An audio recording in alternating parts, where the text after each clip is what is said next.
This one's a little bit different than some of the stuff we talk about on this podcast in general, but it's a deal that we bought subject to, and then we're selling on an owner financing uh, plan, I guess I could say. But we bought this property in May of 2024, and it was distressed sellers. They were getting a divorce, and the husband had moved out, and the wife was living in the property, but she wasn't paying the mortgage. So she racked up a bunch of arrears on the mortgage, and she was, I think, yeah. So anyway, she didn't pay the mortgage, but I've heard all the drama about the whole thing from many parties. But somebody said that she had the money, but she bought a new car instead. So it sounds like maybe drugs were involved or something, or not clear thinking on some level. It was like a brand new Charger in the driveway, but no mortgage being paid. But so she got in over her head with that, and then she got somebody from a neighbor to move into the property who said he would take care of the, pay the mortgage for her and help her out. And then this guy moves in, and he apparently didn't pay the the owners of the property. And so the arrears continued on, and he also decided to start a small business in this property where he was renting out rooms to Section 8 type people, and he had no authorization to do that from the people we brought it from, or anybody else. But so when we got to the seller, they were fed up. They just wanted to wash their hands of it. It was only the husband was on the title, and he just wanted to wash his hands of it. He wanted to clear his credit if possible, not get foreclosed on, and he didn't want to deal with this guy in the house that they couldn't get out of the house or get to pay them. So we took it over. I asked the guy how much he wanted to get out of it, for us to take over the mortgage. I talked to him about what subjectto is, and he was okay with that. Basically us taking over the mortgage payments. And he said he wanted $5,000 out of it. So I did the math and looked at the arrears, and there was a second mortgage in arrears. So I'll try and run the numbers really quickly. And this is just off the top of my head, but it's like $115,000 mortgage balance. At the time, the Zestimate was around $200,000. So, and then there was a $10,000 second mortgage on it, and the arrears were, I think, 15 or something like that. Anyway, all in, we're like 135. So I don't know if that all adds up correctly, but that's what I remember. So we're at about 135 with arrears, paying the seller $5,000 and the second mortgage. So anyway, we're in about 135, and then we had to evict this guy. So that took us a couple of months to try and talk to him, try and get him to go on his own, file the papers. And then I actually met this guy at the courthouse in Cumberland County, where this property is. And we met in the waiting room to go in and see the judge, and we had a little chat. He was like, "Hey, I'm the guy you're evicting." I was like, "Oh, hey, you haven't returned my calls or my texts," And so we had a fairly friendly conversation for the situation of our relationship. It was he was pretty cool, and we went in before the judge, and I showed all my paperwork of all our communication with him and the failed communication when he said he was going to be out. We had filed all the proper documents to evict and everything. And he basically just had stories and stuff that he was telling her. And so she went with me because I had documentation and had done all the proper paperwork with the court. And so he had, I think, a couple of weeks to move out. And he did. To his credit, he moved out on time. And we actually walked together out to the parking lot after the thing and talked. And, he said he would like to have an opportunity to buy it. I was like, sure, I'll let you know when it's up on the market. You can make an offer if you want. Yeah. So, and so he didn't follow up on that, but I did give him an opportunity. And so then we finally had the property, and then we figured we were going to just put it up as is and sell it on owner financing, because there was a lot of meat on the bone at that point. We're in for 135. We got roughly 200, even if you're being conservative, 180, ARV. And the repairs weren't big, a lot of cosmetic stuff. We found out later it did need a new HVAC system. We didn't know that off the top, unfortunately. But there was still room with that. We had plenty of room in there to make a profit. But for whatever reason, we were not able to sell this thing. We had people go through it. We had a bunch of lowball offers from investors, and we paid people to do a couple of minor repairs there, and it just didn't sell. We put it on MLS with flat fee listing, had some agents show it. We got very little feedback from agents, which was frustrating because it's kind of part of the culture of real estate agents to give feedback every time you show a house, just as a courtesy. But they did not give us any feedback, which was frustrating. We just didn't get any specific feedback from any agents on that. So here we are, and it's May, and we've had this thing we purchased this thing. We own this property subject to since last May. So it's now 12 months. And last week, Jasper and I talked about this, and he encouraged me to just try and sell it as is, but drop the price. We had it as is at 170, which was maybe too high with the cosmetics and stuff, but we weren't even getting offers at 140, 150. We're getting 110, 105, stuff like that. And really that was just people lowballing sight unseen. They weren't really looking at the photos or going to look at the property. They were just like, hey, we'll give you this for it. But anyway, so I dropped the price to 150, 149.9, and I went down there and inspected the property myself so I could really just have a clear idea of what it needed. And so that if people were giving me feedback, I would know what was actually going on rather than what people say.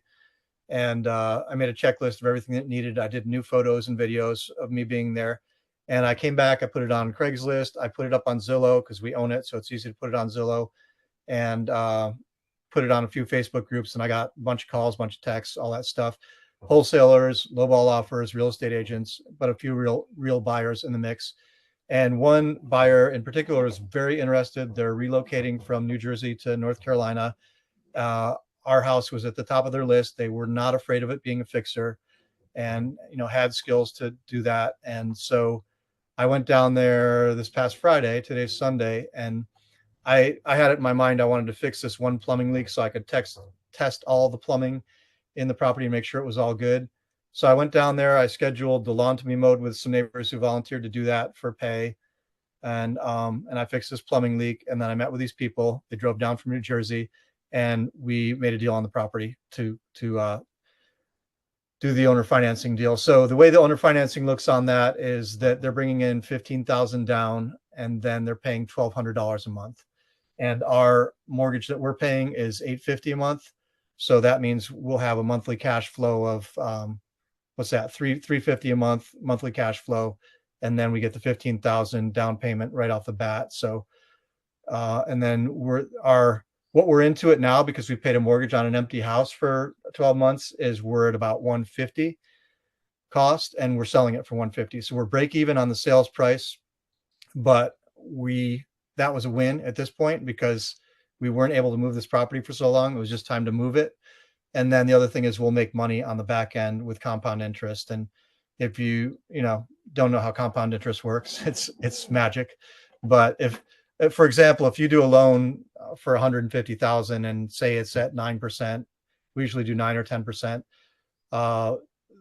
If they pay that for 30 years, they're going to be paying this will be 135,000, but basically you pay like 3 or 4 times what the loan balance is. They'll be paying like 400,000 if they pay the whole thing off. So if they paid for 30 years, we'd make a couple $100,000 on it. If they pay for 10 years, we'll make 50 or 60 grand on it. So we'll still make money, but we won't make as much as if we had a bigger sales price. But the big one is to get it off our plate, because it was really an energy drain to have a property sitting for 12 months that didn't move, and just not knowing what was going on with it.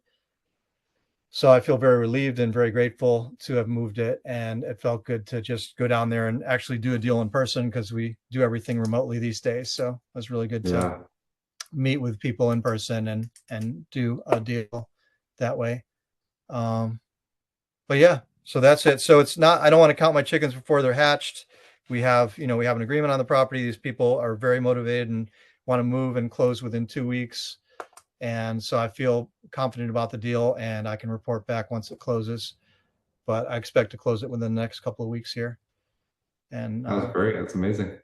And that's the wrap on it. So it's not our normal, just straight up wholesale deal. We've mentioned before, I do some subject to and owner finance deals, and we have, I don't know, 8 or 9 in our business right now that are owner finance deals. We do that on vacant land a lot. But we also have, this will be our 3rd subject to that we've sold this way, that we bought the house subject to and then sold on owner financing. So we have 2 already in the works that are paying us monthly cash flow. And then we make the compound interest. And we made we made more money on the purchase price on the other two that we have, and then we get a down payment too for security and cash flow. So anyway, there it is. Yeah, well, you make it sound very easy when you do the recap like that, but it's not an easy deal to close. Yeah, and not every lawyer will do those deals. So we have a couple of attorneys that will do subject-to deals, but not everyone will, especially when you're wrapping a subject-to with an owner finance, because it's another layer of nuance, and there's paperwork that has to be done to acknowledge that and disclose that, and et cetera, et cetera. It is a So if you guys complicated. are in North Carolina, you can definitely reach out to Mark, and he can connect you with the attorney he likes to work with for those type of deals. Yeah, But absolutely. but yeah, just to recap, you said you closed it in May of last year originally. Do you remember how long it took before you were on market, like with the eviction and that whole process? Do you remember how long before you actually listed it? I would have to say it was 2 months, but that's just off the top of my head. You probably listed like end of July, August timeframe. Yeah. Then you were on the market. Do you remember? I mean, I guess we can look that up too, but do you remember how long you were on market before you kind of took it off and decided to go out and inspect it and everything? We were on market for 6 months. We did the full length of the listing. Right. And then once it expired, it was like, okay, we got to do something different. I guess I was asking like the steps that you took after taking it off the market. Okay, so probably what we did is I remember the eviction went more fast and easily than I thought it would.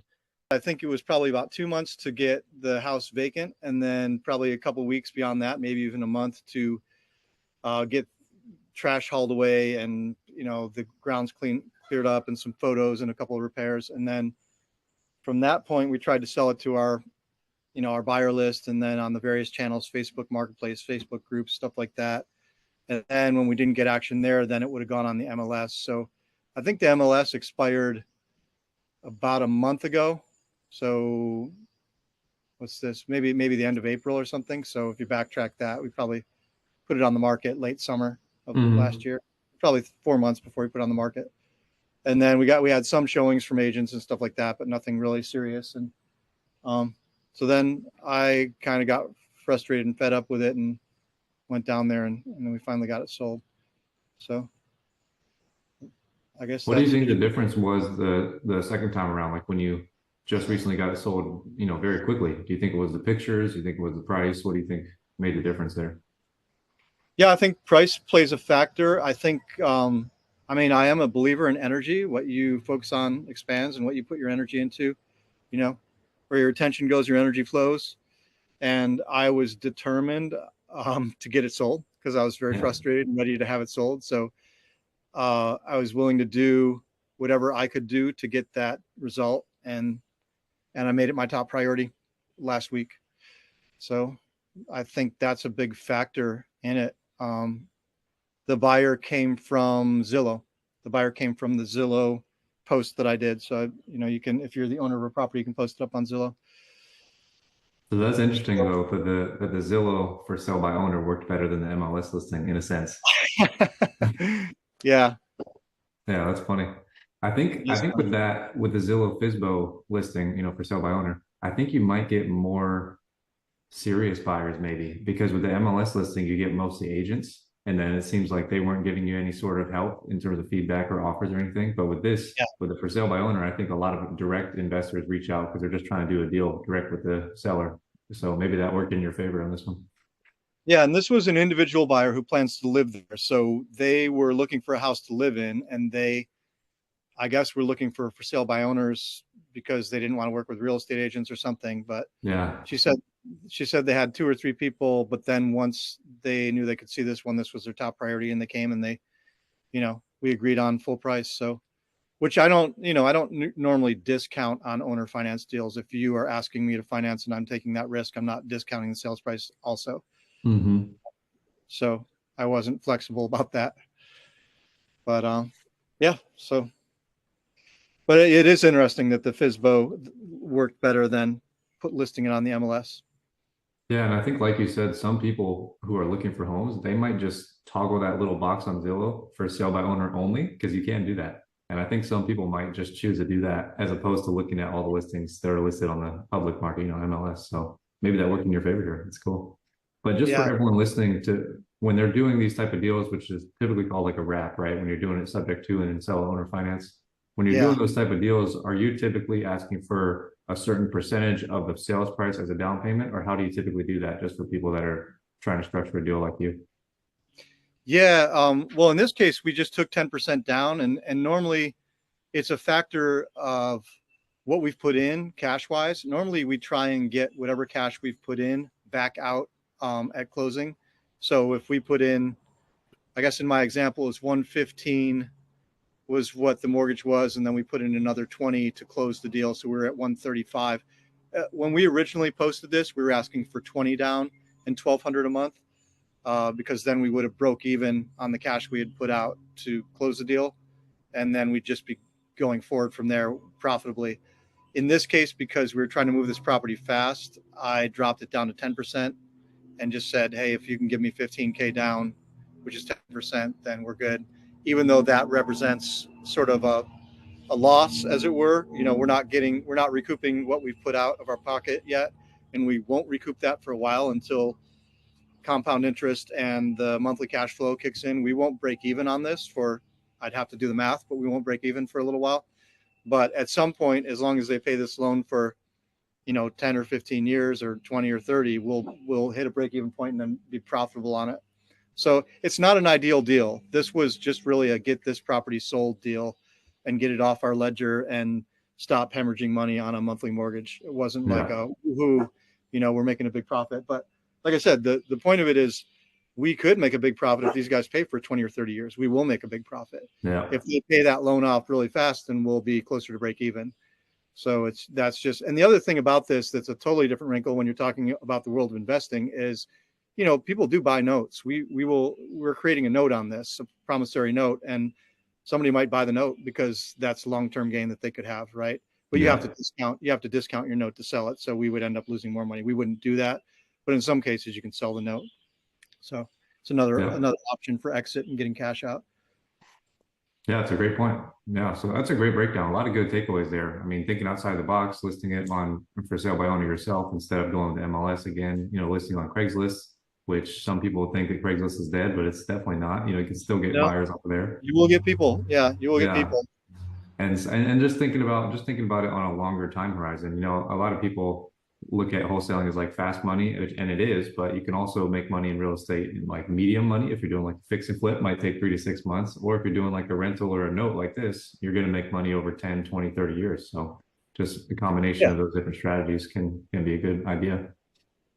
And I think we broke down that other one in Durham that I did in this same method, the wrap. And I never remember how much money I made on that, but it was a good chunk of money. It was like 50,000 or more, 50 or 60,000 on that. And they Yeah. paid it off I did that deal in 2020. And so they paid it off 2025, right? Or Yeah. So maybe it's only 5 years. in 5 years, I made like 60K on that deal ish. Yeah. So, and if they had held that thing for 10 or 15 or 20 years, I would have made 100, 150, 200K. So, uh, Yeah. in this case, if you are thinking long term, it's really good because you can set yourself up for long term gain, and not Yeah. just think about wholesaling as you make the money and then you got to get another wholesale deal, and you got to get another one, you got to keep getting them to keep your business going. So I'm trying to do a blend in my business of owner finance deals and wholesaling, and maybe other strategies as we go to keep a balance of revenue coming in different streams at different timelines. Yeah, that's a great strategy. And for people who aren't familiar, the owner finance is the best form, in my opinion, if you're going to do like a rental or anything, because it's not a rental, you're selling it directly to a buyer. And so they're taking care of the property much better than a renter would. So if you ever have to foreclose, they're probably taking care of the property in a good way. And most likely you're not going to have to foreclose on those type of people. So it's a good thing. Yeah. Yeah. And compound interest is magic. Rentals, if you're doing rentals long term, then you're counting on the appreciation of the property. If you're doing an owner finance deal, then you're counting on compound interest for Yeah. but as Jasper said, you do not have to think about taking care of the property, which is a huge bonus, because Yeah. somebody who has rentals, usually by the time they're ready to sell them, those are the people we get for wholesaling, and those properties are usually trashed. Yeah. But they've still appreciated, so they're still making money.